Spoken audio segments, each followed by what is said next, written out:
أعوذ بالله من الشيطان الرجيم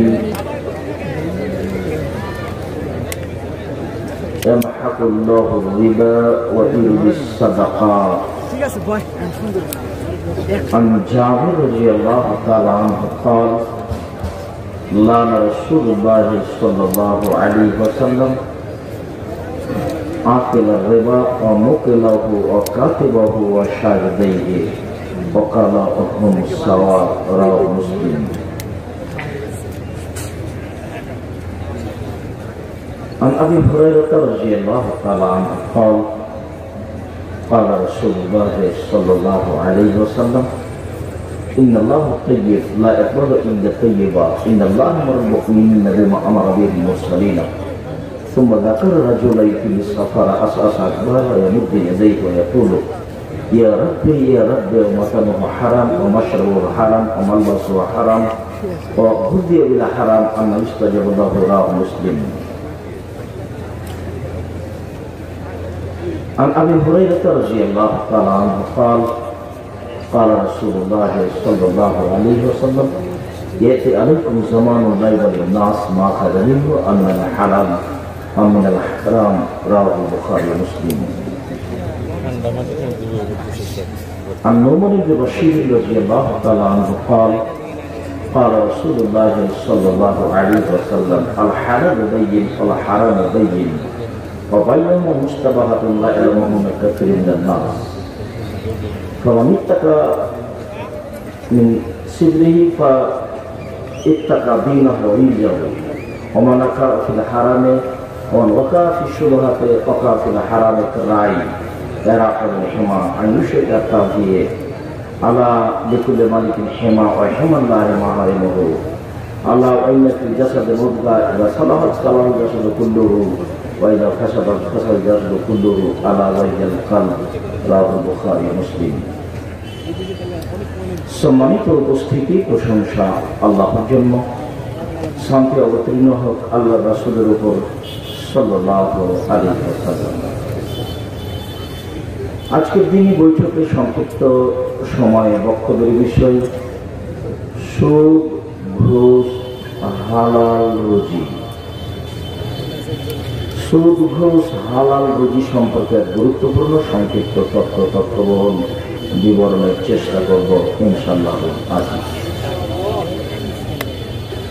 সম্মানিত উপস্থিতি, উল্লিখিত বিষয়ের উপরে কথা বলার পূর্বে দু একটি জরুরি কথা, তার একটি জরুরি কথা সম্মানিত সভাপতি সাহেব আব্দুর রহমানের ব্যাপারে অনেক বেশি বলে ফেলেছেন। কাজে এই সকল দিনী ভাই বোনের নিকটে আমাদের পক্ষ থেকে জোরালোভাবে দাবি অনুরোধ থাকছে, আপনারা তাদের জন্য দোয়া করবেন, আল্লাহ যেন তাদেরকে বড় খাদেম হিসেবে কবুল করেন। তারা তিন ভাই আব্দুল্লাহ, আব্দুর রহমান, আব্দুর রহিম। পরস্পর আব্দুল্লাহ, আব্দুর রহমান আজকে আপনাদের সামনে উপস্থিত, আর আব্দুর রহমানের ছোট যে আব্দুর রহিম ও আজহার বিশ্ববিদ্যালয়ে মিশরে পড়াশোনা করে, ও উপস্থিত ছিল, কিছুদিন আগে চলে গেছে। তো তাদের জন্য যেমন আপনাদের ছেলে মেয়ের জন্য আপনারা আন্তরিকভাবে দোয়া করেন, তাদের জন্য দোয়া করার জন্য আমি আন্তরিকভাবে দাবি জানাচ্ছি। তারা যেন দিনের সত্যিকারী খাদেম হতে পারে, আল্লাহ যেন তাদের কবুল করেন। এইটি আমার দাবি আপনাদের কাছে জোরালোভাবে, যেমনভাবে আমি আপনাদের কাছে আন্তরিকভাবে দাবি জানিয়ে থাকি জামিয়া সালাফের জন্য।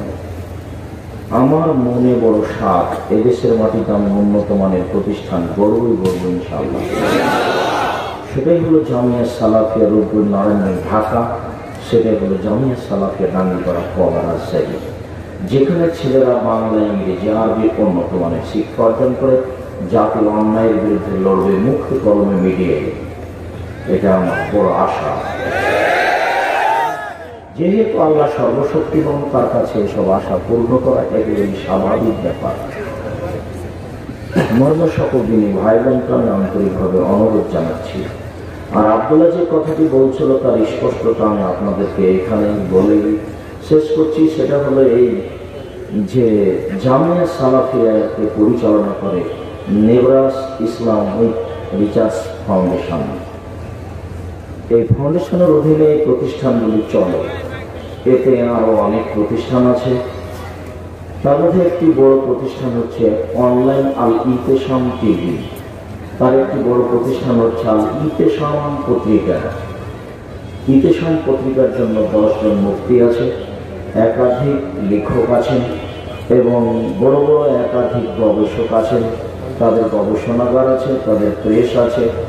তারা নিজেরাই ব্যক্তিগতভাবে সবকিছু করতে পারে মর্মে আন্তরিক জোরালো দাবি দেশবাসীর কাছে, সকল দিনী ভাই বোনের কাছে, যেন এই জামিয়া সালাফিয়ার বড় বড় খিদমতগুলি আল্লাহ তাআলা কবুল করেন। সার্বিকভাবে আপনারা সেটাকে মূল্যায়ন করার চেষ্টা করবেন। অনেক পরিশ্রমের মাধ্যমে মাসিক আল ইতেসাম পত্রিকা বের হয়, অন্যান্য বই পুস্তক সহ। সাথে সাথে আব্দুল্লাহর বইটি খুব বেশি মূল্যায়ন করার চেষ্টা করবেন। মিন্নাতুল বারী, বাংলা ভাষায় ব্যতিক্রম ব্যাখ্যা। আর যাওয়ার সময়তেই মাসিক আল ইতেসাম পত্রিকা ছেড়ে যাবে না। যদি না পাওয়া যায়, কোথায় পাওয়া যায় সেটা দেখতে হবে। এত পরিশ্রম করে, এত লোকের মাধ্যমে ব্যয়বহুল পয়সা খরচ করে জাতির কল্যাণের জন্য এই পত্রিকা বের করা হয়। আমার মনে বড় কষ্ট হয়। বইয়ের নাম কি করলে কি হয়, বইয়ের নাম কি করলে কি হয়, কি করলে ছাই হয়, কিছু কত শত এরকম বই। তার তো মুকসিদুল মুমিনিন কথা আমি বলি। মুকসিদুল মুমিনিন বইয়ের একটা হেডলাইন হচ্ছে অবিবাহিত ছেলে মেয়ের পড়া নিষেধ। তো যে দেখে সেই পড়ে। ওই হেডলাইনের শুরু থেকে শেষ পর্যন্ত যা আছে, আল্লাহ আল্লাহর কসম, আমি আব্দুল রাজ্জাক বিন ইউসুফ সাধারণ খাদেম হিসাবে বলছি, আল্লাহর কসম শুরু থেকে শেষ পর্যন্ত একটা কথা না, সব অহেতুক অপ্রয়োজনীয় কথা। আর কত বই, এইসব বইগুলি সমাজ, মাঠ ঘাট, প্রেস, ঘর বাড়ি, অফিস আদালত পরিপূর্ণ হয়ে আছে। সেইখানে সঠিক সত্য বইগুলি আপনাদেরকেই প্রাধান্য দিতে হবে, করতে হবে, পয়সা খরচ করতে হবে, জাতির কাছে নির্দেশ করতে হবে। সকল দিনী ভাই বোন, আত্মীয় স্বজন, তাদেরকে বলতে হবে জামিয়া সালাফের উন্নত মানের সঠিক পরিশ্রমগুলি সবাইকে মূল্যায়ন করতে হবে, মূল্যায়ন করার জন্য বলতে হবে। সাথে সাথে জামিয়া সালাফের রূপগঞ্জ নারায়ণগঞ্জ ঢাকায় সম্মেলনের খবরটি আপনারা অবগত যে সেটা হলো 4-5 মার্চ বৃহস্পতিবার শুক্রবার এখানে উপস্থিত থাকবেন। আর জামিয়া সালাফের ভর্তির তারিখ 1 জানুয়ারি, ভর্তি পরীক্ষা। উন্নত মানের শিক্ষার জন্য 2 প্রতিষ্ঠানে ভালো ভালো উচ্চশিক্ষিত জ্ঞানীগুলি মানুষ আমরা উপস্থিত করার চেষ্টা চালাচ্ছি। যেহেতু আমার কথা যে এই প্রতিষ্ঠানের মাধ্যমে ছেলেরা উন্নত মানের বাংলা, ইংরেজি, আরবি শিক্ষা অর্জন করে জাতির অন্যায়ের বিরুদ্ধে লড়বে মুখে কলমে মিডিয়ায়, এটা আমার বড় সার। সেই মানের শিক্ষক উপস্থিত করার জন্য প্রাণপণে চেষ্টা চালাচ্ছি। মর্মে সকল দিনই ভাই বোনকে অনুরোধ জানাচ্ছি যথাযথভাবে মূল্যায়ন করার জন্য। তার পরের কথা, করোনা ভাইরাস কি? এটা কি কোনো রোগ? এটা কি মহামারী? এটা কি ছোঁয়াচে রোগ?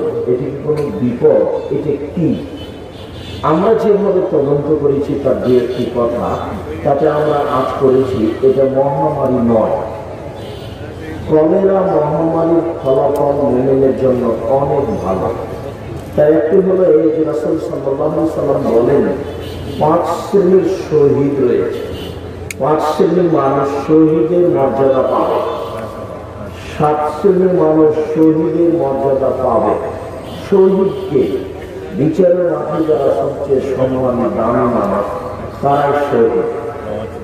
রাসূল সাল্লাল্লাহু আলাইহি সাল্লাম বলেছেন শহীদের গা থেকে, শরীর থেকে যখন রক্ত ঝরঝর করে বিচারের মাঠে ঝরবে, তখন রক্তের রং হবে রক্তের মতো, আর রক্তের গন্ধ হবে আতরের মতো।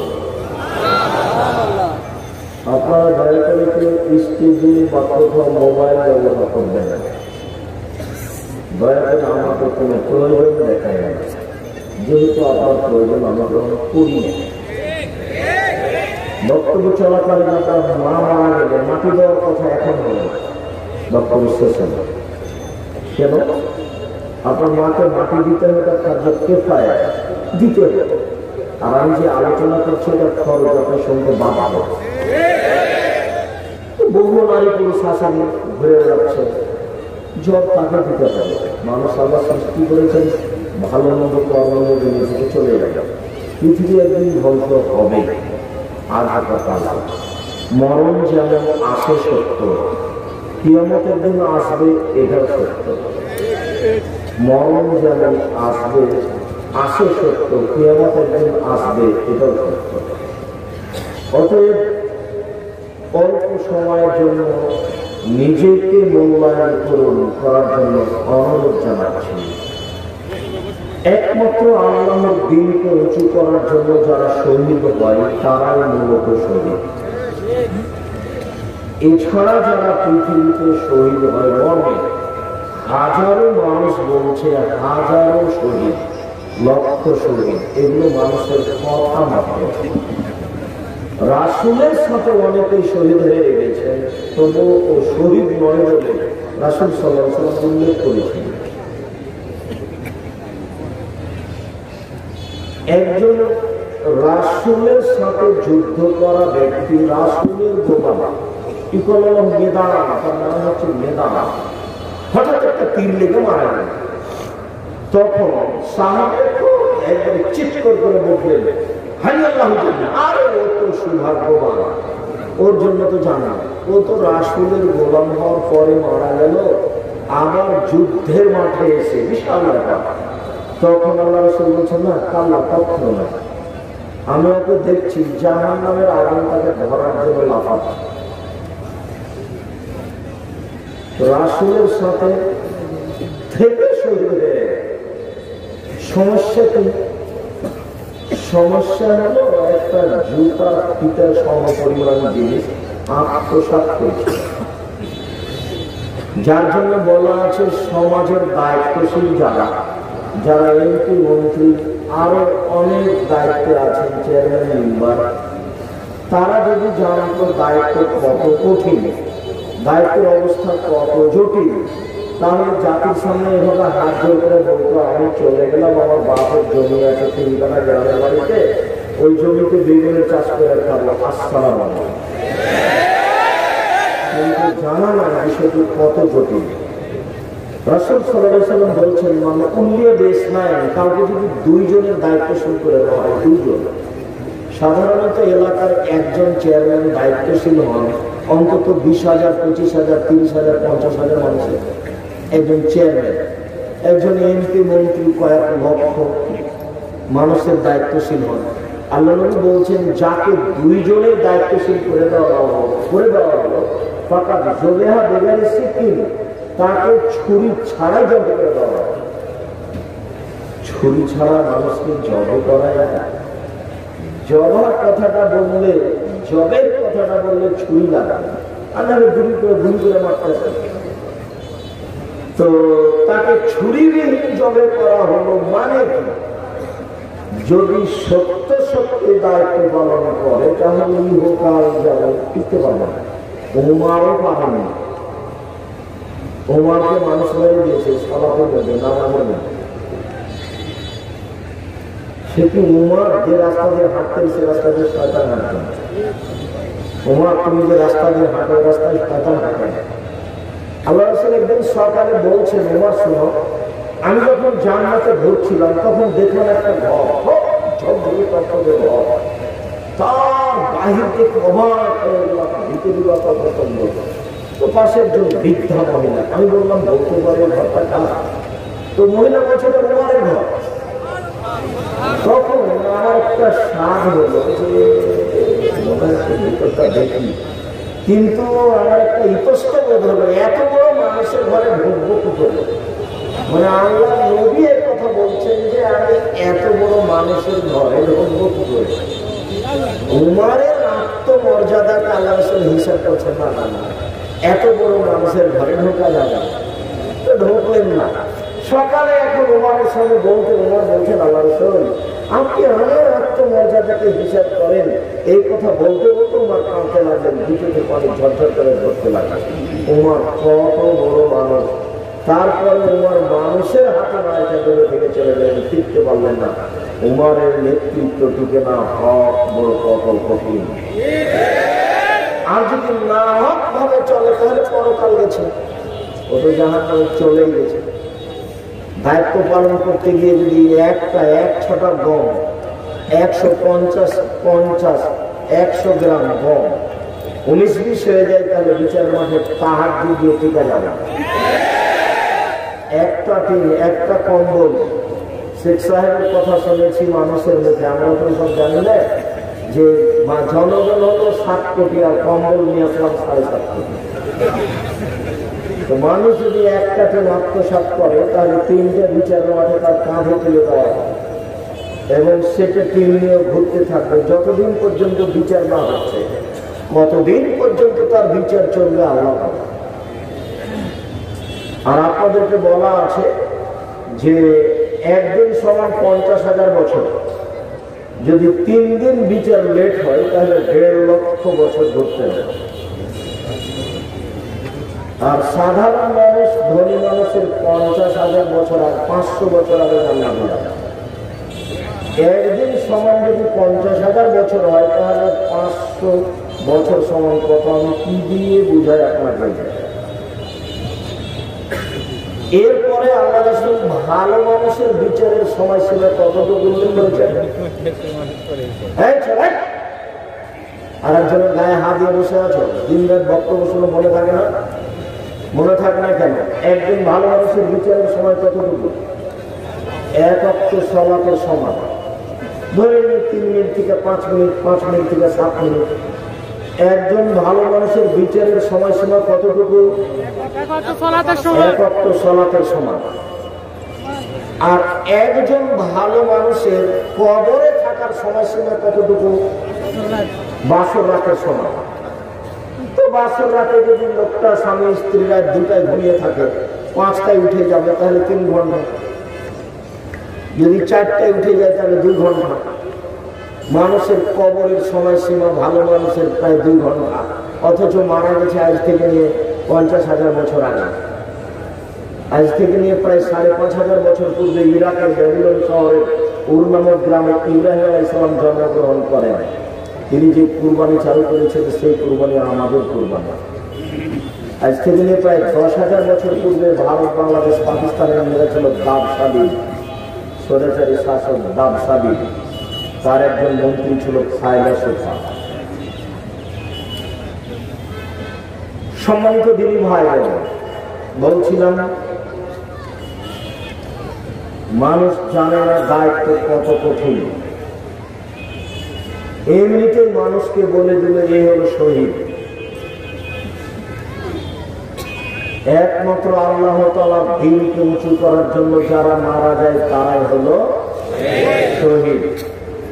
শরীর থেকে রক্ত ঝরবে বিচারের মাঠে, রক্তের রং হবে রক্তের মতো, আর রক্তের গন্ধ হবে আতরের মতো, সে হলো শহীদ।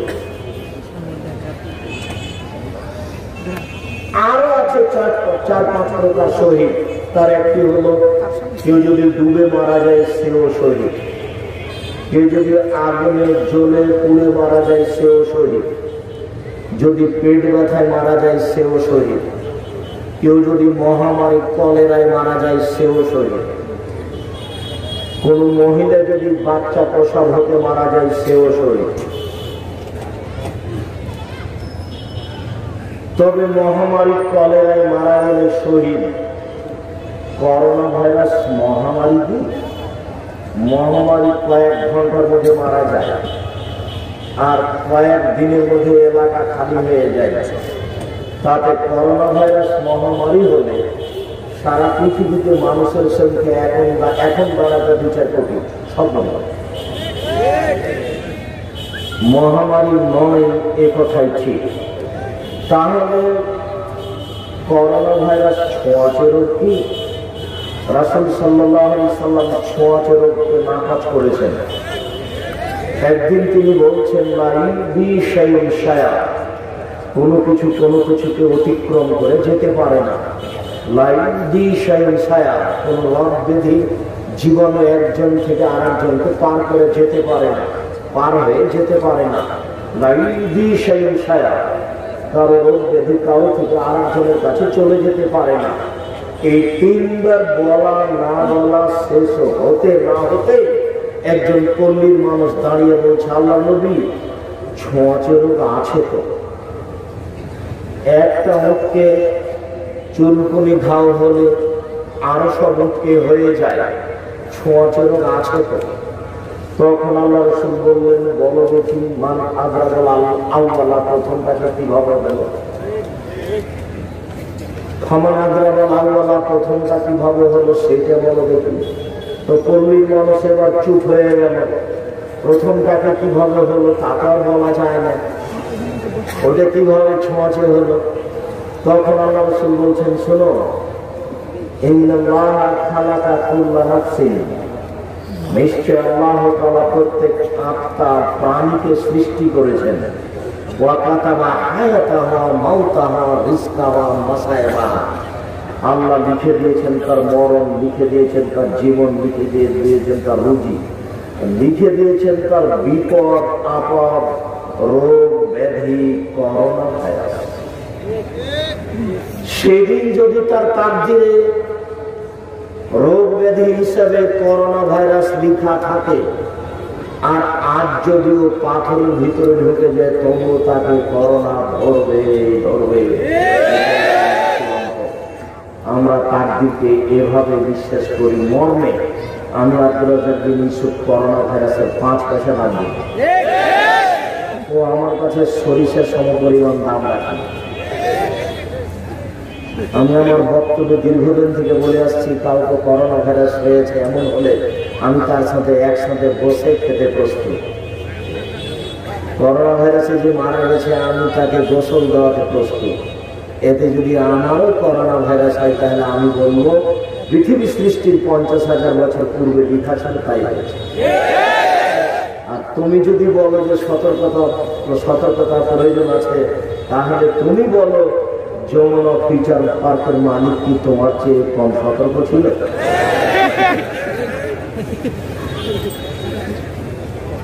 দেখো, পৃথিবী খুব নিরুপায় জায়গা। পৃথিবী মানুষের কাছে অনেক নিরুপায়, বিচারের মাধ্যমে আরো নিরুপায়। পৃথিবী মানুষের কাছে নিরুপায়। তুমি দেখবে না, তুমি যদি দেখতে চাও তাহলে দেখতে পারো খুলনার অঘোষিত সম্রাট এরশাদ শিক্ষা। দুইজনের ফাঁকা বন্ধ করবে, আল্লাহ তার জন্য জান্নাতে ঘর বানাবেন। এইরকম কথা না বলে তিনি তার জীবনে কোনো একদিন কোনো এক ওয়াক্ত সালাত আদায় করেছেন, এটা যদি প্রমাণ হয়ে যায়, আমি আব্দুল রাজ্জাক বিন ইউসুফ আর জীবনে কোনোদিন বক্তব্য দেব না। বহু জায়গায় আমি বক্তব্য না করেছি, তার এক জায়গাতে না করেছি, দুই দিকে তার বাপ আর তার মা বসে আছে, আর ছেলের 2 কানে ইয়ারফোন লাগা আছে। এই বাপ মাকে যদি আমি অশিক্ষিত প্রমাণ করতে না পারি, আমি জাতির সামনে বক্তব্য দিব না। হেডমাস্টার চেয়ারে বসে আছেন, মেয়ে নাচছে, হেডমাস্টার দেখছেন আমার মেয়ে কেমন নাচছে। এই হেডমাস্টারকে যদি আমি অশিক্ষিত প্রমাণ করতে না পারি, আমি জাতির সামনে বক্তব্য দিব না। আজকে আরেকটা কথা বললাম, আল্লাহ নবীর জীবনে একদিন সালাত শুরু করেছেন, এই কথা না বলে প্রাচীরের মতো হয়ে দাঁড়ান, ফাঁকা বন্ধ করুন, প্রাচীরের মতো হয়ে দাঁড়ান, কাতার সোজা করুন, এরকম না বলে কোনদিন সালাত শুরু করেছেন, এটা প্রমাণ হয়ে গেলে আর বক্তব্য দেব না। আর সেইখানে হুজুর বলে 3 ফুট দূরে, সেইখানে কাবা ঘরে 3 ফুট দূরে, ধর পাগল হয়ে গেছে। ধরো রাজশাহী চাপাটা বাজারে হাওয়াই লাড্ডু, গলি ভর্তি লাড্ডু হয়তো চায় उसको খালে চায় उसको छोड़ दे। ভুল হিসাব। কাবা ঘর কেন? কিয়ামত পর্যন্ত যদি কাবা ঘরে আর কোনোদিন পাশাপাশি না দাঁড়াই, তবুও তা বৈধ হবে না, তা নাজায়েজ, তা হারাম। কিয়ামত পর্যন্ত মানুষকে পায়ের সাথে পা প্রাচীরের মতো হয়ে মিলিয়ে দাঁড়াতে হবে, এটাই চূড়ান্ত। এর বিকল্প পথ পন্থা কিয়ামত পর্যন্ত গ্রহণীয় হবে না। হুজুর কেন আজ থেকে নিয়ে কাবা ঘরে যদি আর কোনোদিন প্রাচীরের মতো হয়ে না দাঁড়ায়, তবুও তা বৈধ হবে না। কাবা ঘর ধর্ম নয়, ধর্ম হচ্ছে মুহাম্মদ সাল্লাল্লাহু আলাইহি সাল্লাম তার বাণী হাদিস, আল্লাহ রেখে যাওয়া কোরআন। যে কোরআন বারবার বোঝার জন্য আব্দুর রহমান আপনাদের সামনে বলছিল ও আপনাদের অনুভূতির উপরে বারবার আঘাত করতে চাচ্ছিল যে একটু অনুভূতি পরিবর্তন করেন, একটু কোরআন পড়ার চেষ্টা করেন। বিশাল কিছু সূরা ইখলাস 3 বার পড়লে একবার কোরআন মাজিদ পড়ার সামান্য কি হয়? মানুষ একটু ভাবনা প্রয়োজন মনে করে না। সম্মানিত দিন ভাই বোন, তাহলে করোনা ভাইরাস যদি ছোঁয়াচে রোগ না হয় তাহলে এটা কি? তাহলে এটা বিপদ, তাহলে এটা বালা, তাহলে এটা মুসিবত। মানুষের উপরে বালা মুসিবত আসে, তাই তাহলে কি করতে হবে? তো রাসূল সাল্লাল্লাহু আলাইহি ওয়াসাল্লাম থেকে যা পাওয়া যায় তাই করতে হবে। চন্দ্রগ্রহণ লেগেছে, সূর্যগ্রহণ লেগেছে, বিপদ, চলো চলো চলো চলো, দৌড়াও দৌড়াও, দেখি আল্লাহ রাসূল কি করেন। দৌড়িয়ে গিয়ে দেখছেন আল্লাহ রাসূল সালাত শুরু করেন। তিনি সালাতের এক পর্যায়ে বলছেন, শোনো, চন্দ্রগ্রহণ সূর্যগ্রহণ বিপদ, এটা আল্লাহর ক্ষমতা, আল্লাহ তার ক্ষমতাকে গুটিয়ে ধরেছেন, তোমরা সতর্ক হও। এখন বিপদ থেকে বাঁচার জন্য 1 সালাত আদায় করো, 2 দোয়া করো, 3 দান খায়রাত করো, 4 জিকির আজকার করো, 5 ক্ষমা চাও, ইস্তেগফার আস্তাগফিরুল্লাহ করলে। এই 5টা করতে হলে রাস্তাঘাট বন্ধ করে, যমুনা ব্রিজ বন্ধ করে করবেন না মসজিদে গিয়ে করবেন? মসজিদে বলে দিয়েছে যে জুমার সালাতে 10 জন আর 5 ওয়াক্ত মসজিদে 5 জন। ইমাম সাহেব ঠেকাচ্ছে, ঢোকবেন না ঢোকবেন না ঢোকবেন না। আবার কত কি তার কোনো হিসাব নাই। মানে শরীয়তের সাথে সব অন্যায়। ব্যাংকে লাইন লেগে সবাই টাকা নিচ্ছে, আর ঢাকা শহরে একজন আরেকজন মসজিদে 3 ফুট দূরে ধর্ম পাগল হয়ে গেছে। ধর্ম পাগল হয়নি, এই 3য় শ্রেণীর হুজুরই পাগল হয়েছে। বিকল্প কোন কথা কোন মায়েরা কিয়ামত পর্যন্ত প্রমাণ করতে পারবে না। আমি আপনারা ইউসুফ বলছি, রাসূল সাল্লাল্লাহু আলাইহি ওয়াসাল্লাম চূড়ান্তভাবে বলেছেন, প্রাচীরের মতো দাঁড়াতে হবে। এটাই চূড়ান্ত। এমন কোন বিপদ পৃথিবীতে নাই যে বিপদের কারণে মসজিদ বন্ধ হতে পারে। এমন কোন বিপদ যদি প্রমাণ হয়ে যায় যে বিপদের কারণে মসজিদ বন্ধ হতে পারে, আমি আপনারা ইউসুফ আমার একটা কথা বললাম, আমি সেদিন থেকে আর বক্তব্য দেব না। মসজিদ বন্ধ করতে হবে, বিপদের জন্য। অবাক কথা, ধর্ম মানুষের কাছে পাগল হয়ে গেছে, ধর্ম দেশের সরকারের কাছে চলে গেছে। অসম্ভবটা হতে পারে না। ধর্ম জাতির কাছে থাকবে, যে ড্রেনে পড়ে আছে তার কাছে ধর্ম আছে। সব পায়খানা ঘরে উল্টে পড়ে আছে তার কাছে ধর্ম আছে। পৃথিবীর প্রত্যেকটা মানুষের কাছে ধর্ম আছে। সে মাঠে থাক, জঙ্গলে থাক, সে রাসূল সাল্লাল্লাহু আলাইহি সাল্লামের নীতিতে আল্লাহকে ডাকতে পারে, এই অধিকার তার আছে। পৃথিবীতে কোনোদিন ধর্ম কারোর কাছে গুটিয়ে যাবে না। ভাই বোন, আমি কথাটা জোর করে এই জন্য বলতে চাইলাম যে অবাক হতে হয়। রাসূল সাল্লাল্লাহু আলাইহি সাল্লাম বলছেন যে মানুষ সকালে থাকবে মুমিন, বিকালে হবে কাফের। হাদিসগুলো বুঝতে পারতাম না এটা হয় কি করে। অনেক হাদিস, মানুষ সন্ধ্যায় থাকবে মুমিন আর সকালে হয়ে যাবে কাফের, এটা হয় কি করে? মানুষের ঈমান পরিবর্তন হয়ে গেছে।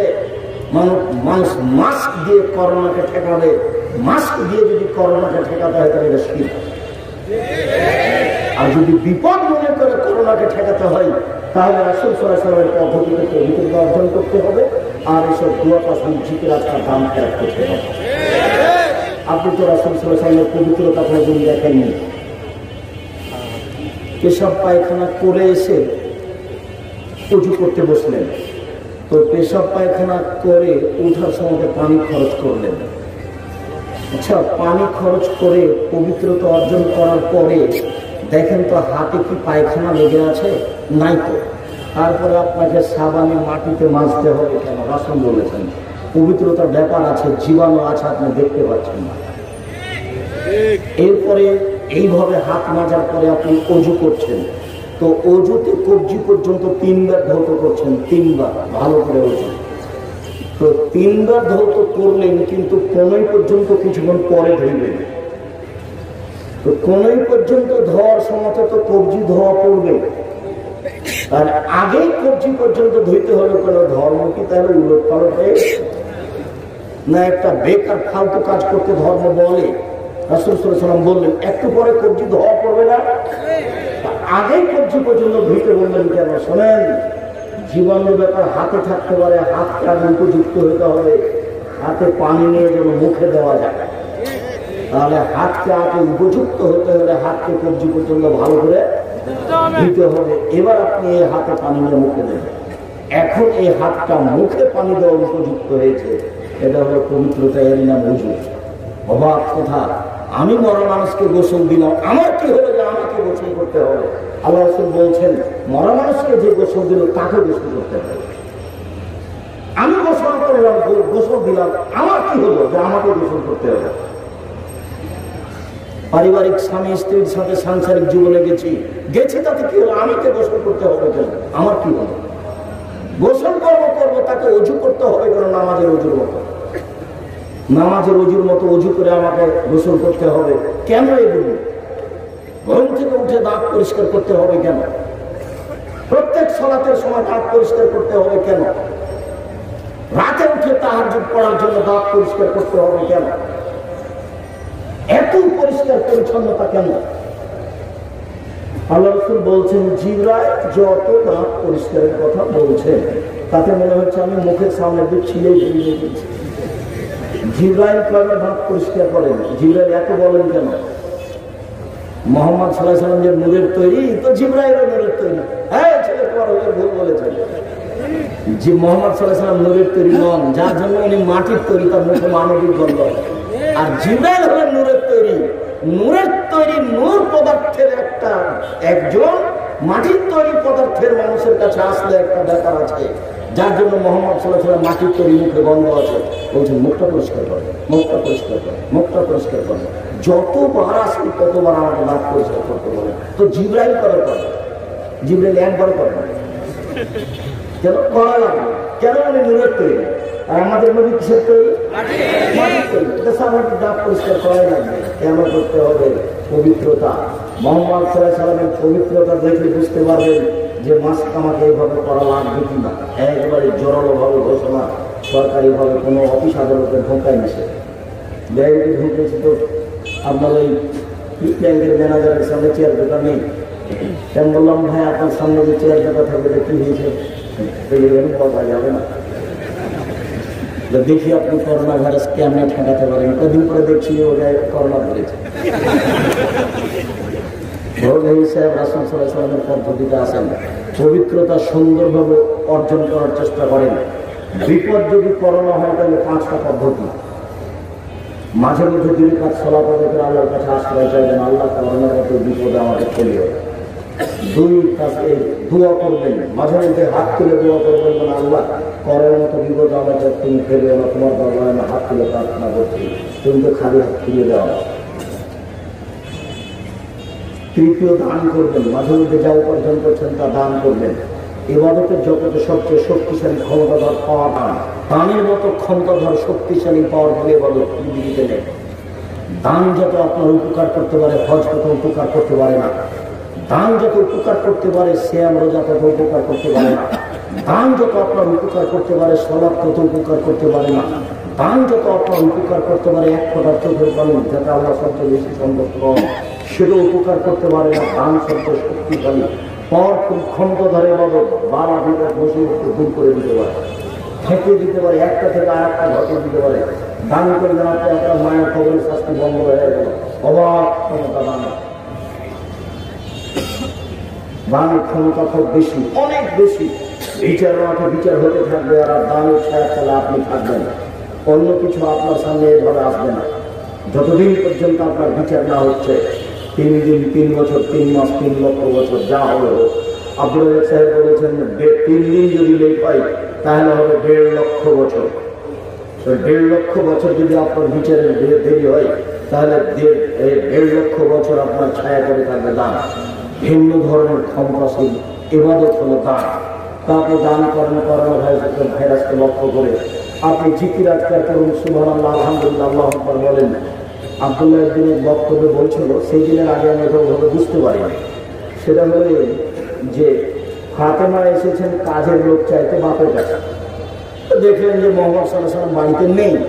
তো আয়েশাকে বলে গেলেন যে আমি আব্বার কাছে একটা কাজের লোক চাইতে এসেছিলাম, আমার হাতে ব্যথা হয়ে যায়, চাকরি জানটা টেনে আমার হাতে ব্যথা হয়ে আমি পারি না, তো একটা কাজের লোক আব্বার কাছে নেওয়ার জন্য এসেছিলাম। আল্লাহ রসুল নেই, আল্লাহ রসুল আসতে আয়েশা বলে দিলেন ফাতেমা এসেছিল একটা কাজের লোক নিয়ে আসতে নেওয়ার জন্য। ও আচ্ছা আচ্ছা ঠিক আছে। তো কথা শুনেই তখনই মেয়ের বাড়িতে চলে এসেছে। তো দেখছেন যে মেয়ে জামাই ঘুমিয়ে গেছে, তিনি ওই চকিতে গিয়ে বসেছেন। তো রাসূলের পায়ের আঙ্গুল জামাই বেটির গায়ে দিয়ে লেগেছে, তারা তাড়াহুড়া করে উঠছেন বোকার দাদা, না না না না তোমাদের উঠতে হবে না, তোমরা থাকো। ফাতেমা কাজের লোকের জন্য গেছিলে তো তুই এক কাজ করো, সুবহানাল্লাহ আলহামদুলিল্লাহ আল্লাহু আকবার 33 বার করে পড়ো। আচ্ছা 33 বার করে আমি তাসবিহ করলাম, তো কাজের লোকের কি হলো?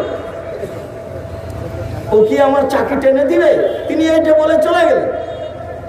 অবাক কথা, এক জিনিস আনতে গেছে বাপে আর এক জিনিস চাপিয়ে দেয় এই কাজের জন্য। সুবহানাল্লাহ চাকরি টেনে দিতে পারে, আলহামদুলিল্লাহ চাকরি টেনে দিতে পারে, এদিকে চলে গেলেন। শোনেন, মুসা আলাইহিস সালাম বলছেন আল্লাহ যখন বললেন মুসা ফিরআউনের কাছে যাও, সীমা লঙ্ঘন করেছে, দাওয়াত দাও। তো মুসা আলাইহিস সালাম বলছেন যে আমার মুখে একটু অসুবিধা আছে, আমি তোতলা কথা বলতে পারি না, আমি তার কাছে যেতে পারবো না। তখন আল্লাহ বলছেন আমি ঠিক করে দিচ্ছি, তুমি দোয়া পড়ো, রব্বি ইশরাহ লি সাদরি ওয়াইসির লি আমরি ওয়াহলুল উকদাতাম মিন লিসানি ইয়াফকাহু কওলি। তুমি এই দোয়া পড়ো, আমি ঠিক করে দেব, তুমি যাও। তুমি না এক ঠাকুর দিয়ে এক লোককে মেরে ফেলেছিলাম, আমি যাবো না, আমার সাহস হবে তাহলে আমার ভাইকে দিতে হবে, হারুনকে আমার সাথে। আচ্ছা ঠিক আছে, হারুনকে দিলাম, তো হারুনকে সাথে নিয়ে যাও। তবু আমার ভয় হচ্ছে ও কি যে বলে কি যে করে। আচ্ছা ঠিক আছে, ও যা বলবে আমি তা শুনবো, যা করবে আমি দেখবো, তুমি যাও। দুই ভাই মিলে চলে গেলেন। তখন আল্লাহ বলছেন দেখো ওলা কামিয়ে ফিজিক্রি, আমাকে ডাকতে গেল অলসতা করে না, আমাকে যদি ডাকতে অলসতা করো তাহলে সব উল্টে দিব। তাহলে বোঝা যাচ্ছে যে সুবহানাল্লাহ আলহামদুলিল্লাহ আল্লাহ করে কাজের লোক হয়। সুবহানাল্লাহ আলহামদুলিল্লাহ তো ব্যবসায় সুবিধা আছে, সুবহানাল্লাহ আলহামদুলিল্লাহ তো বিপদ দূর হয়ে যায়। এদিকে কোরআন মাজিদের আয়াত আর এদিকে বুখারী মুসলিমের হাদিস। আনতে গেলেন কাজের লোক, দিয়ে দিলেন সুবহানাল্লাহ আলহামদুলিল্লাহ আল্লাহু আকবার। তাহলে বোঝা যাচ্ছে যে কাজের লোকের ব্যবস্থা এখানে হবে, এই দিনই হবে। আপনি তাসবিহ তাহলিল জিকির আজকাল করেন, করোনা বন্ধ হবে, আপনার কাছে আসবে না। ইস্তেগফার খাওয়া, আস্তাগফিরুল্লাহ ওয়া আতুবু ইলাইহি, আস্তাগফিরুল্লাহ আল্লাযী লা ইলাহা ইল্লা হুয়া হাইয়ুল কাইয়্যুম ওয়া আতুবু ইলাইহি, রব্বি ইগফিরলি ওয়া তুব আলাইয়া ইন্নাকা আনতাত তাওয়াবুল গফুর।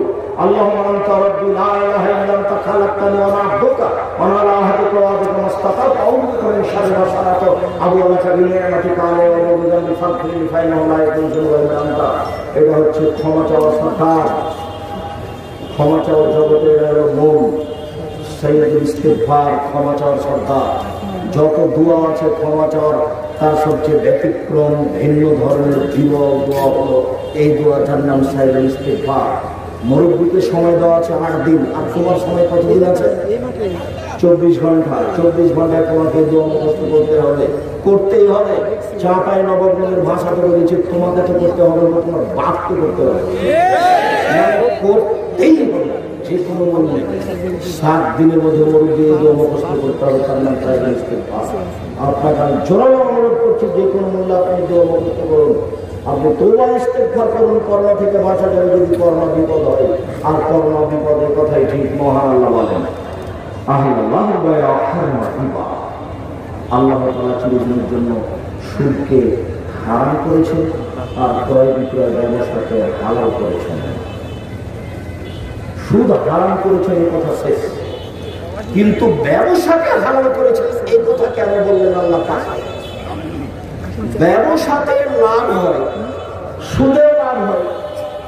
তো মানুষ এক শ্রেণীর বলছিল ব্যবসাটা সুদও পায়, তো দুটাই চলে।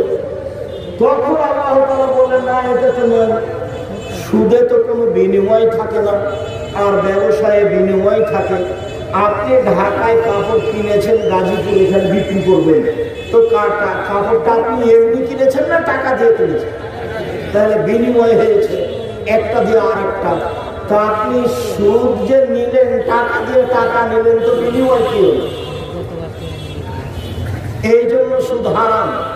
ধর্মীয় অধর্মীয় যত ব্যাংকিং ব্যবস্থা আছে দেশের মাটিতে, যত ইন্স্যুরেন্স আছে দেশের মাটিতে, এমন কোন ইন্স্যুরেন্স এই বাংলাদেশের মাটিতে নেই, এমন কোন ব্যাংকিং ব্যবস্থা এই দেশের মাটিতে নেই যেখানে সুদ নেই। এই জন্য আমি যুবক তোমাকে বলেছি, তুমি চকলেট বিক্রি করে খাওয়া, চকলেটের ব্যবসা করো, দিন মজুরি করে খাও। চকলেটের ব্যবসা করতে করতে একদিন কলার ব্যবসা শুরু করো, কলার ব্যবসা করতে করতে একদিন কাপড়ের ব্যবসা করো, এই করতে করতে তুমি একদিন বড় ব্যবসা শুরু করো। একদিনে তুমি বড় ব্যবসা করতে যায় না, হিরোইন কিংবা কলকাতায় ঢাকা বিক্রি করবে, রাতে রাতে ধনীয় বাড়ি হবে না।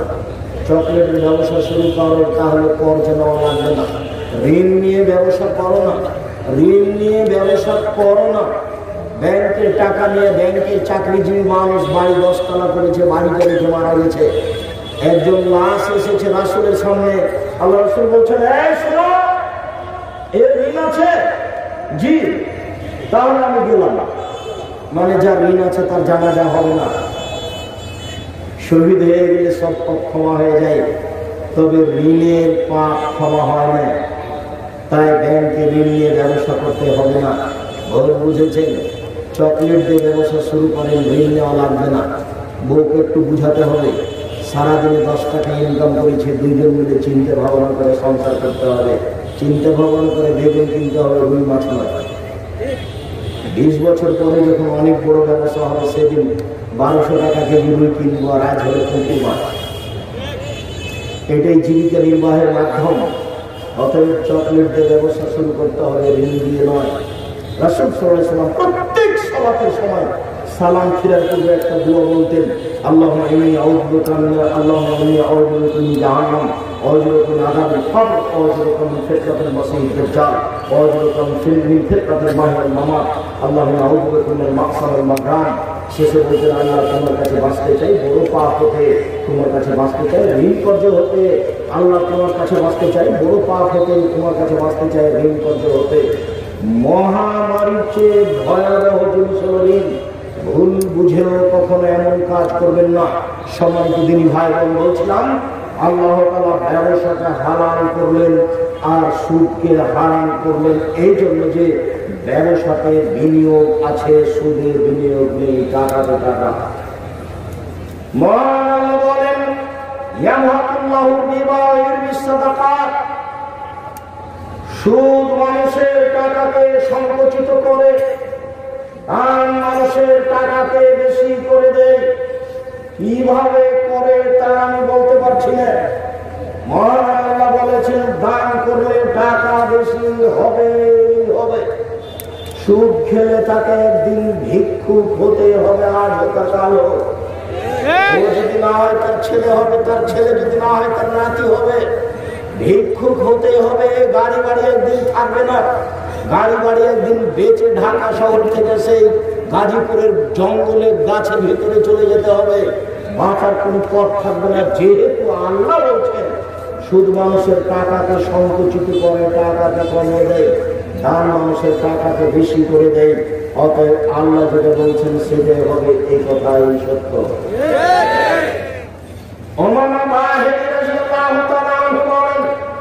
রাসূল সাল্লাল্লাহু আলাইহি ওয়াসাল্লাম বলেছেন, যদিও সুদে টাকা বেশি হয়, নিশ্চয় তার ফলাফল হচ্ছে নিশ্চ, নিশ্চয় তার ফলাফল হচ্ছে নিশ্চ। যদি সুদে টাকা বেশি হয় বলে মনে হচ্ছে, তবে তার ফলাফল হবে নিশ্চ। সুদ খাওয়ার কারণে পৃথিবীর কয়েকটা দেশে টাকা জমা হয়ে গেছে, আর বাকি দেশগুলি দেউলিয়া হয়েছে। দেখেন আপনি, সুদ খাওয়ার কারণে কয়েকজনের হাতে টাকা চলে গেছে, যাদের নাম আপনারাও জানেন, আর বাকি লোকগুলি নিঃস্ব হয়ে গেছে। আপনাদের গ্রামের এক মহিলা, স্বামী স্ত্রী, ওরা কিস্তিতে টাকা উঠিয়েছিল, এখন নাকি বাড়িতে নিয়ে নিয়েছে। ব্যাংক নাকি বাড়িতে কি করেছে, নিয়ে নিয়েছে। নিবে, তোমার সরকারকে নিঃস্ব হতে হবে, দেশ বিক্রি করে দিতে হবে, বাঁচার কোনো পথ থাকবে না। আমি বলিনি, আল্লাহ বলেছেন। আমি বলিনি, মুহাম্মদ সাল্লাল্লাহু আলাইহি সাল্লাম বলেছেন। সুদ যতগুলো পাপ আছে তার একটা সবচেয়ে বড় ভয়াবহ পাপ, সুদে পরকাল যেমন হারায়, ইহকালে তেমন হারায়, ইহকালেও নিঃস্ব হয়ে যায়, ফকির হয়ে যায়, তাকে ভিক্ষে চেয়ে খেতে হবে, তার ছেলে মেয়েকে তার নাতি নাতিনকে ভিক্ষে চেয়ে খেতে হবে। এটাই কথা। আমি বলিনি আল্লাহ বলেছেন, আমি বলিনি মুহাম্মদ সাল্লাল্লাহু আলাইহি সাল্লাম বলেছেন। অতএব যে কোনো মূল্যে তাকে সুদ থেকে ফিরে আসতে হবে। এত বড় পাপ হলে আপনাকে আমি একটু আশ্বস্ত করতে চাই এই মর্মে, ওই ছেলে আপনার পাশ দিয়ে হাঁটছে কি করে? আপনি তাকে বসতে বলতে পারছেন না? ও যে আরো 5 জনের বক্তব্য ক্ষতি করে। আপনার এত ব্যস্ততা কেন? ধৈর্য কোথায় হয়ে গেল? কোথায় হারিয়ে গেল ধৈর্য? কি ঘোড়ার ডিম? মানুষে বলে ঘোড়ার ডিম, ঘোড়ার ডিম কেউ দেখেনি তো ধৈর্যের কথা মানুষে বলে, ধৈর্য কি ঘোড়ার ডিম?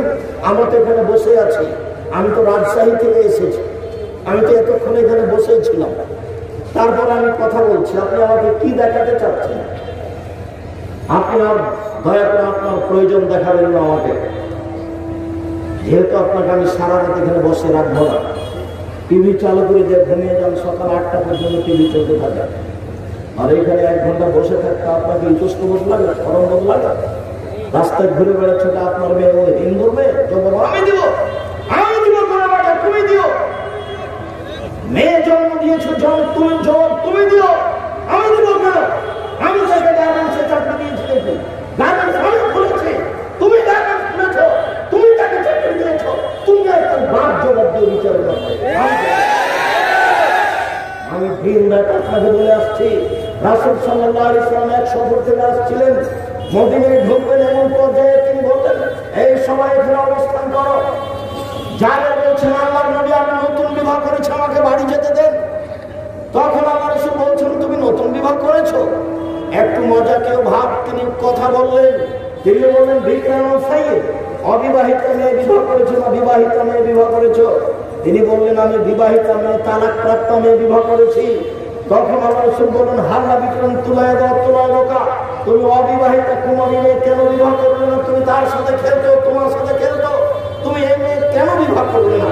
তখন জাবের বলছেন, আল্লাহর নবী শোনেন, আমার পিতা উহুদের যুদ্ধে শহীদ হয়েছেন 6 জন মেয়ে রেখে। বুখারীর এক বর্ণনা এসেছে 8 জন মেয়ে রেখে। আমার 6 জন 8 জন বোন আছে। আমি আমার বোনদের সমবয়সী মেয়ে বিবাহ করতে চাইনি, আমি এমন মেয়ে বিবাহ করতে চেয়েছি যারা কয়েকটা কাজ করতে পারে। যেন আমার স্ত্রী তাদের শিষ্টাচার দিতে পারে। 2 অনেক তোয়াল্লে মাহা, অনেক তোয়াল্লে মাহন না, আমার স্ত্রী যেন তাদের শিক্ষা দিতে পারে। 3 অনেক তুরাজ্জেলা হন না, আমার স্ত্রী যেন তাদের মাথার চুল চিরুনি করে দিতে পারে। সৌদি আরবে শুধু জন্মের 7 দিনের দিন মেয়ের মাথার চুল বেড়ে করা হয়, আর কোনো সময় মাথার চুল ছোট করা হয় না। তাই ছোট ছোট মেয়ের বাচ্চার মাথায় অনেক চুল, তারা খুব কষ্ট করে সাবধানতার সাথে সতর্কতার সাথে মেয়েদের চুলকে যত্ন নেয় মা হিসেবে। অনেক সময় লাঠি নিয়ে বসে মায়ের চুলকে মেয়ের চুলকে যত্ন করার জন্য মা চেষ্টা করে। আমি এই মেয়ে বিবাহ করতে চাচ্ছি, আমার বোনদের সমবয়সের মেয়ে আমি বিবাহ করবো কেন? আমি এমন মেয়ে বিবাহ করতে চেয়েছি যে আমার বোনদের পরিচর্যা করতে পারে, শিষ্টাচার দিতে পারে। হ্যাঁ ছেলে, এখন যে ওই মেয়েটা হাঁটছে, এখন ওই দেখো একটা মেয়ে, ওর বাপ আছে এতে চট্টগ্রাম, ওর বাপ আছে নীলভামারিতে, ও এখানে হাঁটছে। এখন জবাব আমি দিব না ওর বাপ দিবে? জবাব তুমি দিও, আর ওর বাপ দিতে হবে বিচারের মাঠে। জন্ম দেওয়া বড় কথা নয়, বিচারের মাঠে জবাব দিতে হবে, এটাই হলো বড় কথা। উপার্জনের মধ্যে অর্থ সম্পদ যেমন, ছেলে মেয়ে তেমন। দিন কাটাচ্ছে মাঠে এসে, আর বাপ তাসবিহ পাঠ করছে লন্ডনে, মেয়ে এসেছে এখানে ঢাকা বিশ্ববিদ্যালয়ে পড়ে, আর মেয়ের সাথে প্রেম করে দিন কাটায়, আর বাপ চলে গেছে তাসবিহ লন্ডনের ওখানে তাসবিহ করছে। 2 তাসবিহ বিচার হবে বিচারের মাঠ, অত সহজ নয় বিচারের মাঠ। আলিয়াউমা লা তামলিকু নাফসুন মিন নাফসিন শাইআ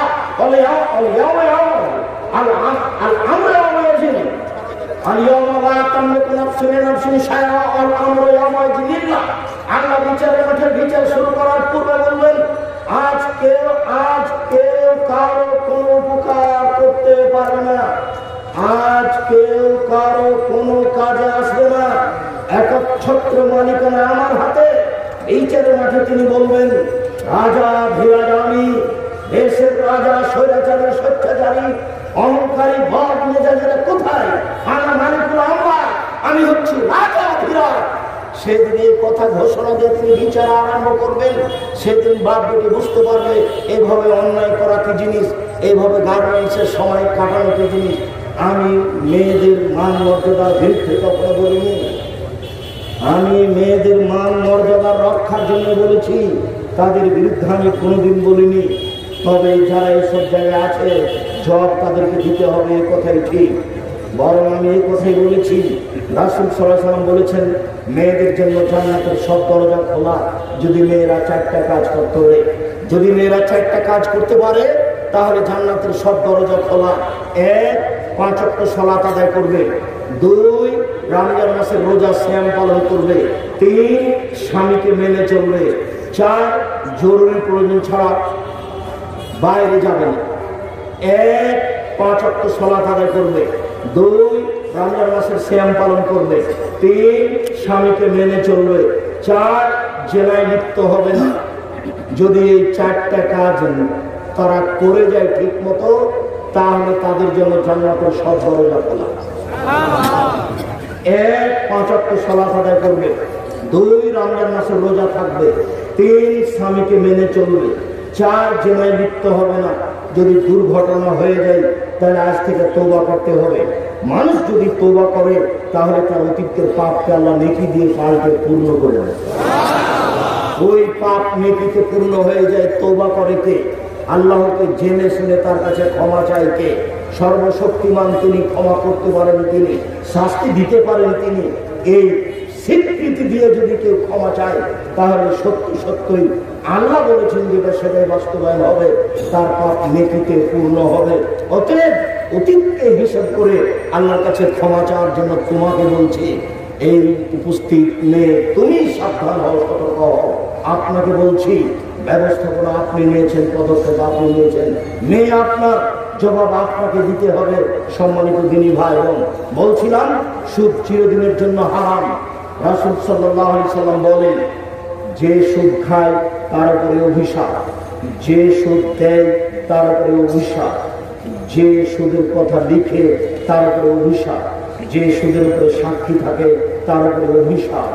এরা সবাই সমান। যে সুদ দেয় তার উপরে অভিশাপ, যে সুদ নেয় তার উপরে অভিশাপ, যে সুদের কথা লিখে তার উপরে অভিশাপ, যে সুদের উপরে সাক্ষী থাকে তার উপরে অভিশাপ। ব্যাংকে টাকা রাখতে গেলে সাক্ষী লাগে, একজন ন্যায়, একজন লিখে, আর একজন সাক্ষী থাকে। শেষের বাক্যে রাসূল সাল্লাল্লাহু আলাইহি ওয়াসাল্লাম বলেছেন সবাই সমান। হাদিস মুসলিম। বাঁচার কোনো পথ নেই এখানে। নিরুপায় হয়ে যেটা চলে আসছে সেটা আর নিজে থেকে সুদ গ্রহণ করা দুটো এক নয়। সম্মানিত দিনী ভাই বোন, আব্দুল্লাহ ইবনে হানজালা আল-গাসিলি তিনি বলেন রাসূল সাল্লাল্লাহু আলাইহি ওয়াসাল্লাম বলেছেন, মায়াকুল দিরহাম ওয়া রিয়াল আসাদু মিন সিত্তাতি সালাসানা জিনিয়া। কেউ যদি জেনে শুনে 1 টাকা সুদ খায়, 36 বার জিনা করে যত পাপ হবে, 1 টাকা সুদ খেলে তার চেয়ে বেশি পাপ হবে। সবচেয়ে ন্যাক্কারজনক, নোংরা, গর্হিত পাপ হচ্ছে জিনা।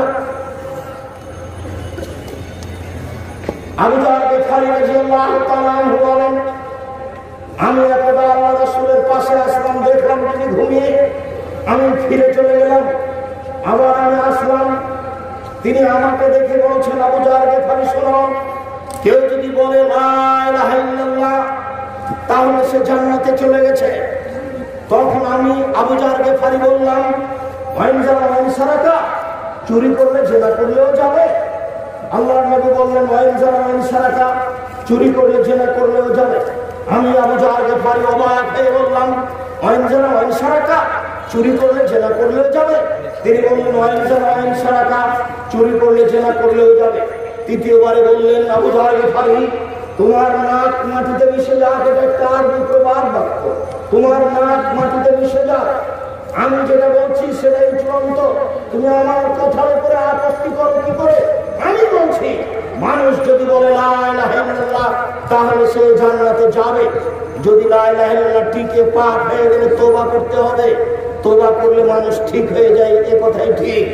আপনি আপনার জেনা ঘটে গেছে, তওবা করেন। আপনি 1 টাকা সুদ খেয়ে ফেলেছেন, তওবা করেন। আবারও এইটা একটু স্পষ্ট করে আপনাকে বলি, সম্মানিত দিনী ভাই বোন, সুদ মানুষের সাথে জড়িত পাপ নয়, আল্লাহর সাথে জড়িত পাপ। সুদ যত বড়ই পাপ হোক না কেন, রাসূল সাল্লাল্লাহু আলাইহি সাল্লাম বলেন, আর রিবা সাবুনা জুজা, আয়েশা রাদিয়াল্লাহু আনহা, সুদের পাপের 70টি ভাগ রয়েছে। ছোট ভাগ হলো মার সাথে জেনা করলে যত পাপ হয়। দেখেন ভাষাটা কেমন, পাপের যত আলোচনা আছে, পাপের যত আলোচনা আছে।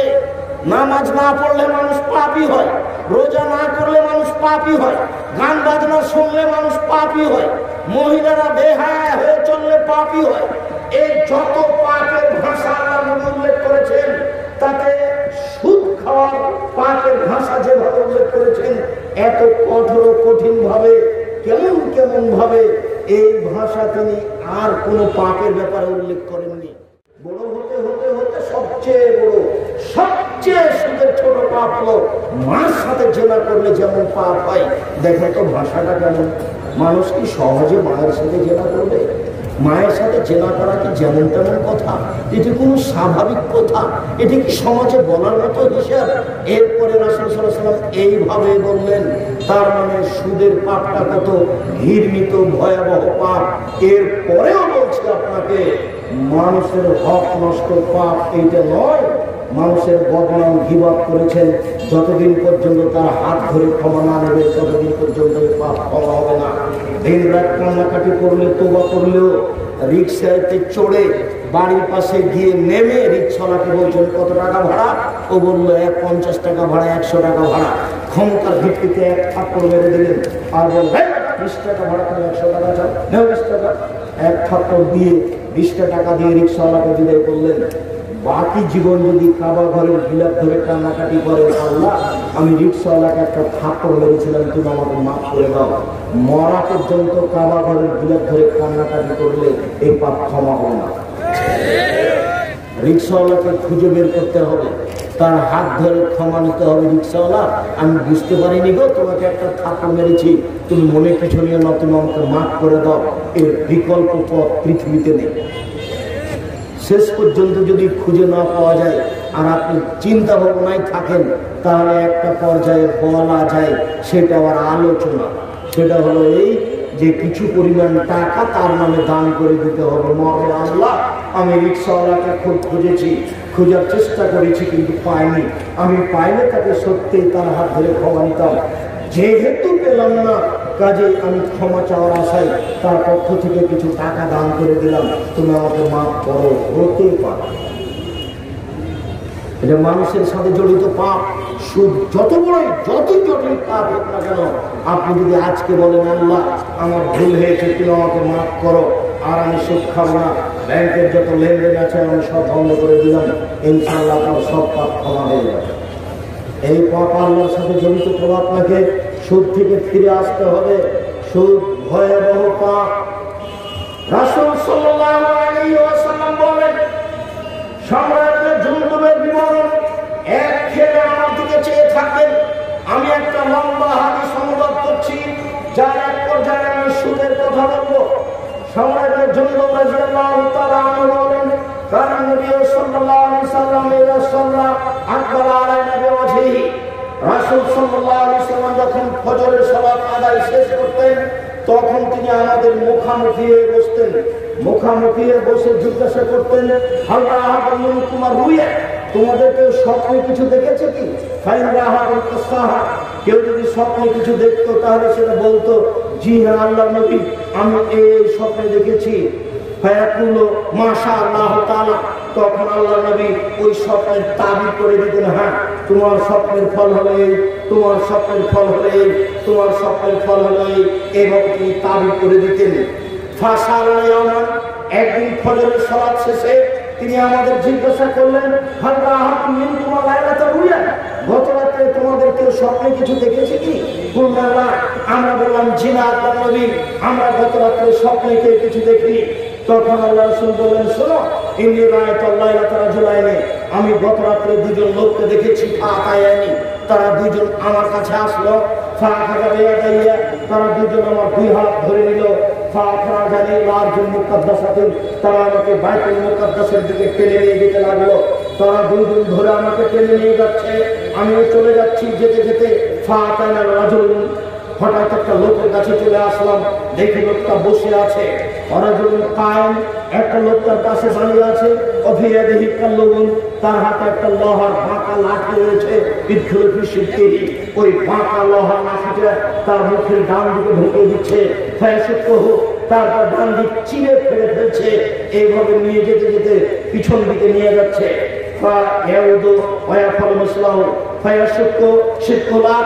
আবার একটা লাঠি নিয়ে যে বাম দিকে লাগাচ্ছে, এই বাম দিকের মুখকে চিরে ফেলে পিছন দিকে নিয়ে যাচ্ছে।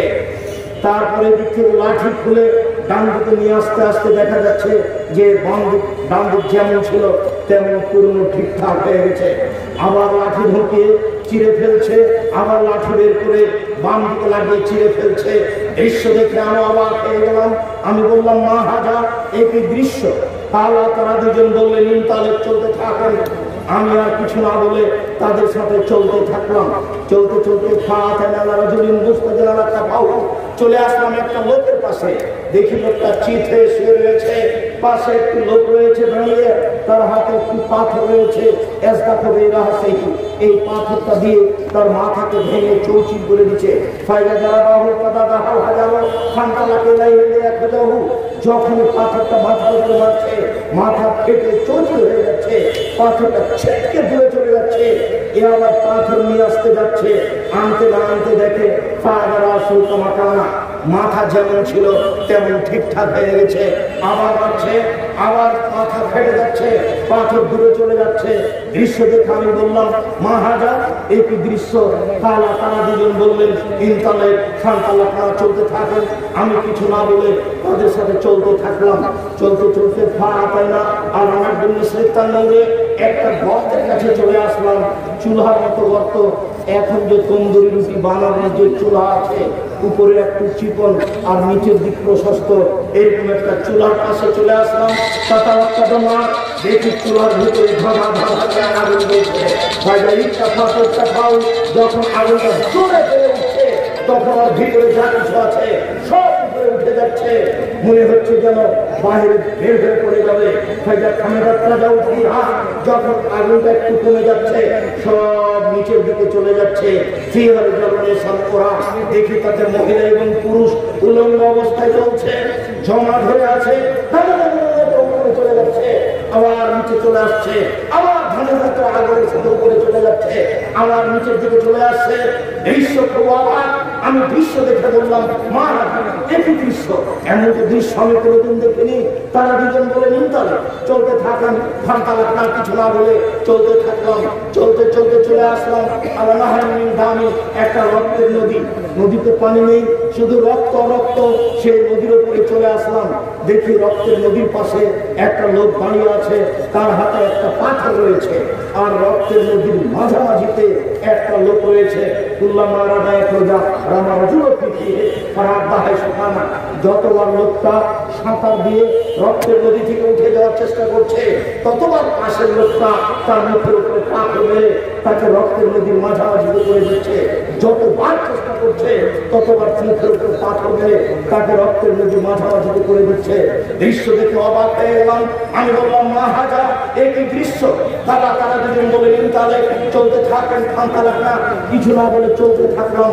চলতে চলতে চলে আসলাম আল্লাহ খাজরা, বিশাল এক বাগান, সুন্দর ঝকঝক চকচকে বাগান।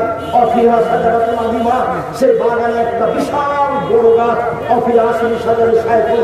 দেখি সেই গাছের পাশে একটা বৃদ্ধ মানুষ, ওরা চলুন তাই বলুন সাজারাতে। গাছ থেকে দূরে একটা লোক রয়েছে, তার হাতে একটা লোহার লাঠি রয়েছে, কিন্তু ও বারবার লোহার লাঠি দিয়ে আগুনকে উত্তেজিত করছে। ফাঁসায় দাঁড়িয়ে সাজারাটা, তারা 2 জন আমাকে গাছের উপর দিকে নিয়ে চলে গেল। গাছের মাঝামাঝি একটা ঘরে ঢুকিয়েছিল। মারায় হাসান থাকতো, আমার জীবনে আমি এত সুন্দর ঘর দেখিয়ে অবাক ঘর ধক ধক ধক করছে। অফিরে যাবেন অনেশান, ফিরে যাবেন অনেশা, অসিবিয়ান, আসে একটাই। তাতে আছে বৃদ্ধ মানুষ, তাতে আছে মহিলা, তাতে আছে পুরুষ, তাতে আছে যুবক মানুষ। তারা 2 জন আমাকে সেই ঘর থেকে বের করে নিয়ে ওই গাছের আলোর দিকে নিয়ে চলে গেল, দাঁড়ান আরেকটা ঘরে ঢুকিয়ে দিল। এ হাসান আফজল, এই ঘরটা আগের ঘরের চেয়ে অনেক অনেক অনেক বেশি উত্তম। এটার কথা বা এটার বিবরণ দেওয়া যায় না, এমন অবাক ঘর। দেখি সেখানে যুবক আর বৃদ্ধ মানুষ আছে। এইটা দেখার পরে আমি তাদের দুইজনকে বললাম, আসবেনি আমার আয়াতুল্লাহ এলাকা। আচ্ছা ঠিক আছে, তোমরা দুইজন আমাকে বলে দাও এই দীর্ঘ সময় ধরে কি দেখলাম এগুলি কি তারা নাম। তারা দুজন বললো, জি হ্যাঁ আপনাকে সব বলে দেবো, আপনি শোনেন এগুলো কি দেখলাম। আপনারা একটু এক খেলে চেয়ে থাকবেন, এখন সব বিবরণ আসবে। এতক্ষণ পর্যন্ত কি দেখা গেল? কেউ কারো গায়ে হাত দিয়ে থাকবেন না। এই যুবক, তুমি সাবধান হও, তুমি আরেকজনের সাথে কথা বলছো মনে হয়। তুমি আমার দিকে এক খেয়ালে চেয়ে থাকবা, পাখি যেন মনে করে তুমি পাথর। 19-20 জন আমি বুঝতে না পারি। সম্মানিত দিনী ভাই বোন, আপনারা যে যেখানে আছেন সবাই কথার দিকে লক্ষ্য করুন। আমাকে দেখতে পান আর না পান, আমি আপনার জন্য এসেছি, এটা আপনি মনে রাখবেন। বিচারের মাঠে আমি বেঁচে যাওয়ার জন্য বলবো, আমি গাজীপুর জেলা সম্মেলনে ডাক দিয়ে আমি উপস্থিত হয়েছিলাম। আপনার কাছে কি জবাব আছে তা আমি জানি না, তবে আপনার কাছে কোনো জবাব নয়, কোথায় ঠিক। আমি কেসা কাহিনী বলতে আসিনি। 1990 সাল থেকে আমি মাঠে আছি। এই দীর্ঘ 30 বছরে আমি কোনোদিন অপ্রয়োজনীয় বাক্য বলিনি। সম্মানিত দিনী ভাই বোন, আমি কোনোদিন কোনো মাঝহারকে লক্ষ্য করে কথা বলিনি। আমি কোনোদিন কাউকে নিন্দা করে কথা বলিনি। আমি কোনোদিন জনগণকে হাসানোর জন্য কথা বলিনি। আমি বলেছি এই দেশের মাটিতে 95% জন বক্তা মৃত্যু, 98 জন মুফাসসির মৃত্যু। তবে আমি বলিনি ইনি মিথ্যুক, এই কথা আমি বলিনি। তবে তুমি যদি বলো যে আমার যে মুফাসসির মৃত্যু তার প্রমাণ কি, তাহলে আমি তোমার মুফাসসিরের কথায় কথায় মিথ্যা দেখাবো। তুমি সাহস করলে প্রস্তুতি নিতে পারো। তোমার এই দেশের মাটিতে কোরআন মাজিদকে আমি দেখিয়েছি, দেখো কোরআন মাজিদের গায়ে যদি মিথ্যা দোয়া লিখতে পারে তাহলে সে দেশের মাটিতে মিথ্যা ধর্ম আছে। এক পৃষ্ঠে দোয়া আমি আব্দুর রাজ্জাক বলেছি, কিয়ামত পর্যন্ত কোনদিন যদি এই দোয়া রাসূলের দোয়া বলে প্রমাণ হয়, সেই জন্য আমি আব্দুর রাজ্জাক বিনসুবার জাতির সামনে কথা বলবো না। আমি 20 বছর থেকে, আমি 1990 সাল থেকে 30 বছর থেকে চ্যালেঞ্জ দিয়ে আসছি, এখন পর্যন্ত কোনো মায়ের বেটা দাঁড়ায় না। আব্দুর রাজ্জাক সাহেব, কোরআন মাজিদের শেষ দোয়াটি সত্যি নবীর বলা দোয়া, এই কথাকে বলতে সাহস করে না। আমি বলেছি সাদ্দাদের কাহিনী মিথ্যা। কেউ যদি সাদ্দাদের কাহিনী প্রমাণ করতে পারে, আমি সেদিন থেকে জাতির সামনে বক্তব্য দেব না। আমি বলেছি কোরআন মাজিদ বলতে হবে, কোরআন শরীফ নয়। কেউ যদি কোরআন শরীফ প্রমাণ করে দিতে পারে, আমি সেদিন থেকে জাতির সামনে বক্তব্য দেব না। আমি জাতির সামনে বলেছি যে আল্লাহ নবী যে রাস্তা দিয়ে হাঁটতেন সে রাস্তায় বুড়ি কাঁটা পুঁতে রাখতো। একদিন নবী দেখলেন রাস্তায় কাঁটা নেই, নবী ভাবলেন বুড়ির পিছু হয়েছে। এই ঘটনার সত্যতা প্রমাণ হলে আমি জাতির সামনে কথা বলবো না। সম্মানিত দিনী ভাই বোন, ধর্মের নামে এদেশের মাটিতে মিথ্যে কথা আছে, যার কারণে মানুষ কোরআন মাজিদের গায়ে মিথ্যে দোয়া ফেলতে পারে। সে কত বড় দোয়া, এক পৃষ্ঠে যাবত এই দিকে আছে একটা ছোট দোয়া, দো খাতমুল কোরআন। রাসূল সাল্লাল্লাহু আলাইহি ওয়াসাল্লাম কোরআন পড়া শেষ করে তিনি বলতেন, সুবহানাকা ওয়া বিহামদিকা আশহাদু আল্লা ইলাহা ইল্লা আনতা আস্তাগফিরুকা ওয়া আতুবু ইলাইক। এই দোয়াকে বাতিল করে মানুষের বানানো দোয়া কোরআন মাজিদের গায়ে লিখে দিয়ে মানুষ চালিয়ে দিচ্ছে, জাতি চালাচ্ছে, জনগণ চালাচ্ছে, আলেম ওলামা চালাচ্ছেন। আর আমি যা বলছি সেদিকে আপনার কর্ণপাত হয় না। হয় না কেন? সত্য কথা বলতে এসেছি, রূপক কথা বলতে আসিনি। আবারও বলছি, 1990 সাল থেকে এখন পর্যন্ত আমি কোনোদিন অপ্রয়োজনীয় বাক্য বলিনি। 1990 সাল থেকে এখন পর্যন্ত আমি কোনোদিন মানুষের কাছে পথ খরচ পাত্রও চাইনি। গাজীপুর জেলার কোনো মানুষ যদি বলতে পারে আব্দুল রাজ্জাক সাহেব একদিন আমার কাছে পথ খরচ পাত্রও যদি চেয়েছিল, পাথর চেয়েছিল, এই কথা প্রমাণ হয়ে গেলে আমি আর জানতে সম্মানিত দিনী ভাই বোন, আমি গাজীপুর জেলা সম্মেলনের ডাক দিয়ে উপস্থিত হয়ে জাতির সামনে কথা বলছি। আপনি বাড়িতে আছেন, আপনি টিভি নিয়ে বসে আছেন, আপনি বউ নিয়ে মজা করছেন টিভির সামনে বসে, আপনার জবাব কি আছে আমি তা জানি না। অতএব দিনী ভাই বোন, আমি আপনাদেরকে সতর্ক সাবধান হওয়ার অনুরোধ বলছি। হাদিসের শেষ অংশে পূর্বের কথাগুলি আসছে। এবার আপনি দেখুন, ওই যে লোকটার মুখের ডান দিকে এবং বাম দিক লোহার বাঁকা লাঠি দিয়ে চিরে দেওয়া হচ্ছিল, ফেড়ে ফেলা হচ্ছিল, সে ব্যক্তিকে সে ছিল মৃত্যু ভিক্ষা। হুজুরকে যারা প্রোগ্রাম নিয়েছে তারা বলছে হুজুর এখন কোথায়? তখন হুজুর বলছে আমি যমুনা ব্রিজ পার হয়ে গেছি। তখনও হুজুর বাড়ি থেকে বের হয় না। জি, আর আপনার জীবনে কত মিথ্যা আছে তার কোনো হিসাব নেই। যেখানে আর একজনের ক্ষতি হবে না, তোমার মান সম্মানের ক্ষতি হতে পারে, তখন তুমি মিথ্যার আশ্রয় নিতে পারো মর্মে ইব্রাহিম আলাইহিস সালামের ঘটনা তোমার সামনে আছে। স্বামী স্ত্রীর মধ্যে গন্ডগোল লেগেছে বা দুইজনের মধ্যে মীমাংসা করার জন্য মিথ্যার আশ্রয় দিতে পারো, তা বুখারীর হাদিসে এসেছে। ইব্রাহিম আলাইহিস সালামকে বলা হয়েছিল মূর্তি ভেঙেছে কে? তখন তিনি বললেন আমাকে বলছেন কেন? ওই যে পুরোজন পুরানো ভারী করে আছে তাকেই বলেন না। তখন তারা বললো হ্যাঁ ও কথা বলতে পারে। তার কথা বলো মানে? ও যে কথা বলতে পারে না তাহলে ইবাদত করো কি করে? তার ফেলে গর্ত করো, ইব্রাহিমকে আগুনে জ্বালিয়ে দাও। ইব্রাহিম সেদিন জানছেন যে আমি ভেঙেছি, তবুও তিনি নিজের কথা না বলে বলছেন ওই যে বড়জনকে জিজ্ঞাসা করেন বলবেন কে ভেঙেছে। ইব্রাহিম আলাইহিস সালামকে বলা হলো আপনার সাথে কে? আর ভূখণ্ডে সবচেয়ে সুন্দরী মহিলা এ কে? তখন উনি বললেন এ আমার বোন। আবার তিনি তার স্ত্রীর কাছে গিয়ে বললেন দেখো হাজেরা, দেখো সারা, তোমার ব্যাপারে কিন্তু আমি বলেছি তুমি আমার বোন। তুমি যদি এখন বলো যে এটা আমার স্বামী, তাহলে আমার মৃত্যুক হয়ে যাবো। ফালা তুকাতে বলে হাদিসি, তুমি আমাকে যেন মৃত্যু প্রমাণ করো না আমার কথাই। যখন তাকে গ্রামের লোক ডেকেছিল চলে যায় মেলা যায়, তখন তিনি বলেছেন এই সাকিব আমি একটু অসুস্থ। এইগুলো তার মিথ্যার আশ্রয় ছিল হকের লক্ষ্যে। কোনো কারণে যদি হক বাস্তবায়ন করার প্রয়োজন হয় তখন আপনি নিতে পারেন, সেটা ভিন্ন কথা। তবে যার মুখকে লোহার লাঠি দিয়ে চিরে দেওয়া হচ্ছে সে হলো মৃত্যু। ভুলেও কোনোদিন কারো ক্ষতি করার লক্ষ্যে, কারো সুবিধা করে দেওয়ার লক্ষ্যে কোর্টে কাচারিতে গ্রামে গ্রাম্য সালিশে সামাজিক কারো ক্ষতির প্রয়োজনে মিথ্যের আশ্রয় নিও না। এরকম হতে থাকবে বিচার যতদিন পর্যন্ত না হচ্ছে ততদিন পর্যন্ত তার মুখকে চিরা করা হবে। এইভাবে যার মাথাকে পাথর দিয়ে লোহা দিয়ে ভেঙে চৌচির করা হচ্ছিল রাজুলুল আলেম, উনি হচ্ছেন মাওলানা মালিক। কোরআন হাদিস জানতেন কিন্তু আমল করতেন না। জানা মানুষ আমল করতেন না, যার কারণে এইরূপ করা হচ্ছে। যারা কোরআন হাদিস জানে আমল করে না তার অবস্থা কি হবে? সাক্ষীরাই একজন মাওলানা সাহেবের বাড়িতে গেলাম, তো আমি বসে আছি বাড়ির বারান্দায়। কিছুক্ষণ পরে তার স্ত্রী আসলো বাড়ির ভিতরে। তিনি বললেন ইনি আপনার ভাবি। আমি বললাম বাইরে ঘুরে এইভাবে? জি। তারপর কিছুক্ষণ পরে আরো কথা। তা আমি বললাম যে আপনি আমাদের রাজশাহীতে গিয়ে পর্দার বক্তব্য দেন কি বলেন? এটা কেমনে চলে? আমি অহংকার করিনি, গৌরব করিনি, আল্লাহ মাফ করো, আমি তো বাড়ি দেখতে বলেছি।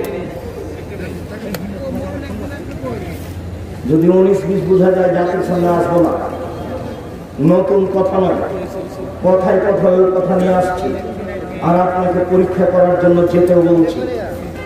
সম্মানিত দিনী ভাই বোন, আমি অনুরোধ জানাচ্ছি যারা আপনারা যেটুকু জানেন সেটুকু অনুযায়ী আমল করার চেষ্টা করবেন। জেনে যদি আমল না করেন তাহলে অবস্থায় এই হবে। আমি বললাম সূরা ইখলাস 3 বার পড়লে একবার কোরআন মাজিদ পড়ার সময় নেকি হবে। আজকে এটা জেনে নিলেন, এরপরে একদিনও পড়ার সময় হলো না, বলেন আপনার কি হবে? জেনে আমল করে না যে তার এই অবস্থা। তারপরে দেখলেন ওই যে গর্তের মধ্যে ধাঁধা ধাঁধা করে আগুন জ্বলছে, অহংসনাত, তারা হচ্ছে ব্যভিচার নেই।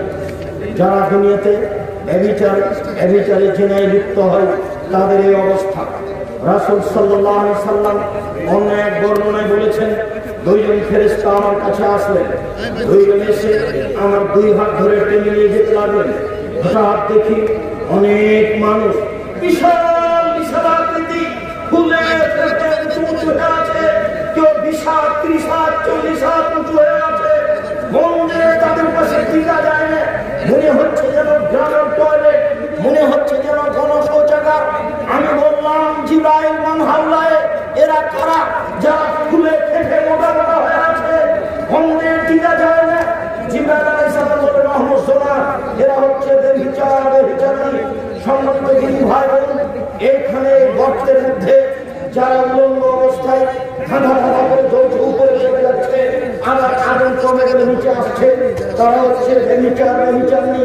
যুবক, তোমার যদি জেনা হয়ে থাকে, তুমি আজকে সিদ্ধান্ত পরিবর্তন করো, তুমি তওবা করো, তুমি তার নাম্বার কেটে দাও, তুমি আর তার নাম্বার কোনোদিন ব্যবহার করো না। তোমাকে জোরালোভাবে বলছি, এই বৈঠকে যত মেয়ে আছো, এই মায়ের আওয়াজ যতদূর পর্যন্ত যাচ্ছে, তোমাদেরকে বলছে, মেয়ে শোনো, তার সাথে কথা বলো, তুমি এদিকে শোনো, তোমাকে বলছি, তুমিও হাজারো পুরুষকে ধ্বংস করেছো। যে যুবকের নাম্বার তোমার মোবাইলে আছে, সেই নাম্বার তুমি কেটে দাও, তুমি আর জীবনে কোনোদিন ওই নাম্বারে কথা বলো না।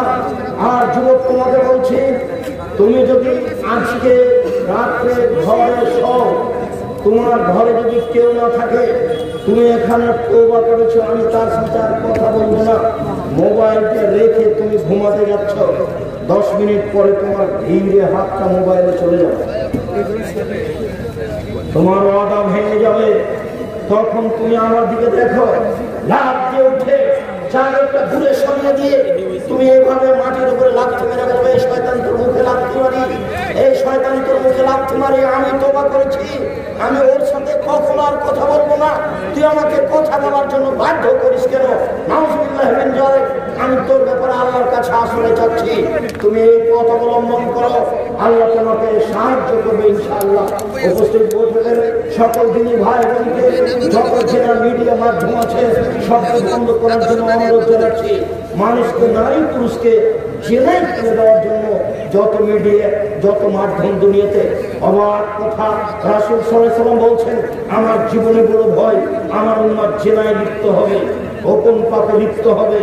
অবাক কথা, মানুষ গোসলখানায় জেনা করে, মানুষ গোসলখানায় গোপন পাপ করে, মোবাইলের মাধ্যমে গোপন পাপ করে, গোপন পাপের পৃথিবী থেকে একবারে সয়লাভ হয়ে গেছে, অন্যায়ের মতো চলছে।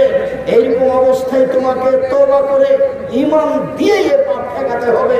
ঈমান যত বেশি হবে, পাপ তত কম হবে, ঈমান যত কম হবে, পাপ তত বেশি হবে। 5 ওয়াক্ত নামাজ পড়লেও পাপ হবে, তাহাজ্জুদ পড়লেও পাপ হবে, বোরখা পড়লেও পাপ হবে। বোরখা পড়লেও প্রেমের গল্প করে কেন? ঈমান যত বেশি হবে, পাপ তত কম হবে, ঈমান যত কম হবে, পাপ তত বেশি হবে। যদি ঈমান কম হয় আর তাহাজ্জুদ পড়ে, তবুও নিজেকে পাপ থেকে ঠেকাতে পারবে না। এরপরে যে আপনি দেখলেন, রক্তের নদীতে একটা লোক পড়ে আছে, আর পাশ থেকে পাথর মেরে তার মুখকে ভেঙে চৌচির করে দিচ্ছে, আকলুর রিবা, ও হচ্ছে সুদখোর। এই বাক্যটা বলার জন্য এই লম্বা হাদিস আপনার সামনে অনুবাদ করছি। যারা সুদ খায়, তাদেরকে রক্তের নদীতে ফেলে দিয়ে পাশ থেকে পাথর মেরে তার মুখকে ভেঙে চৌচির করে দেওয়া হবে। কেউ যদি 1 টাকা সুদ খায়, 36 বার জেনা করে যত পাপ হবে, 1 টাকা সুদ খেলে তার চেয়ে বেশি পাপ হবে। 2, সুদের পাপের সবকটি ভাগ রয়েছে, তার ছোট ভাগ হলো মার সাথে জেনা করলে যেমন পাপ হয়। 3, কেউ যদি সুদ খায়, তাহলে তাকে রক্তের নদীতে ফেলে দিয়ে পাশ থেকে পাথর মেরে তার মুখকে ভেঙে চৌচির করে দেওয়া হবে। 4, কেউ যদি সুদ খায়, তাহলে তাকে ফকির নিঃস্ব হতে হবে, একদিন না একদিন তার টাকা হারাবে। এ কথা আল্লাহ বলেন, এ কথা নবী বলেন, হাদিস সহিহ। অতএব সোচ্চার হন। পরের কথাটুকু, ওই যে বিশাল বাগান, সবুজ বাগান, একটা বড় গাছ, গাছের পাশে একজন বসে আছেন, তিনি হচ্ছেন ইব্রাহিম আলাইহিস সালাম। তার সামনে আছে ছোট ছোট বাচ্চা, যারা ছোট অবস্থায় মারা গেছে। হিন্দু আর মুসলমানের সবার ছোট বাচ্চা জান্নাতে যাবে। পাশে একটা লোক, হাতে একটা লোহার লাঠি আছে, আগুনকে উত্তেজিত করছে। ও হচ্ছে মালিক খাজিনী নারে জাহান্নামের মালিক, আগুনকে উত্তেজিত করছে। এরপর বলছে, এই যে আমি আপনার ডান হাত ধরে আছি, আমি হলাম জিবরাইল। এই যে আপনার বাম হাত ধরে আছেন, ইনি হচ্ছেন মেকাইল। আমরা হচ্ছে জিবরাইল আর মেকাইল। আপনি একটু মাথাটা উপর দিকে করেন। আমি মাথা উপর দিকে করলাম, দেখি মিসলুল্লাহ খুব সুন্দর ঝকঝকে ঝকঝকে ঘর। তারা দুজন বললেন, যাকা মানজেল, এটা আপনার ঘর। তখন আমি বললাম, দাঁড়ান খোলো মানজেলি, তাহলে আপনারা দুজন আমাকে ছেড়ে দেন, আমি আমার ঘরে চলে যাই। তখন তারা দুজন বলে, না বাকি কমরুল, আপনার বয়স বাকি আছে, এই যে ইস্তাক করতে হওয়া একটা মানজেল আঁকা, যখন আপনার বয়স শেষ হয়ে যাবে তখন আপনি এই জান্নাতে চলে আসবেন। রাহুল বুখারী। এই বুখারী গ্রন্থ থেকে হাদিসটা অনুবাদ করছিলাম, খুব ভয়াবহ পাপ। সম্মানিত দিনী ভাই বোন, যদি আর কিছু বলবো মনে করছিলাম, তো নিজেকে ক্লান্ত মনে করাই, মনে কিছু নেবেন।